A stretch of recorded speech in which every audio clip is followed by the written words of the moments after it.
Yan ang mga special na palabok. Ano ito guys, kilala to dito, sikat eh. Ito ay mga masarap na palabok, mga lutong palabok dito guys. Yan, mga special yung palabok. Yan guys, palabok ni Tisoy, saka sa doon, taas.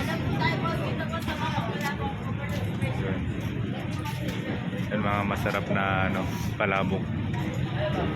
Yan, mayroon pa yan sa loob.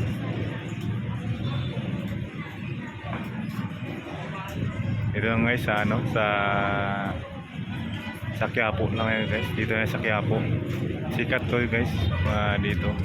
Mabilihan ng mga palabok, may special.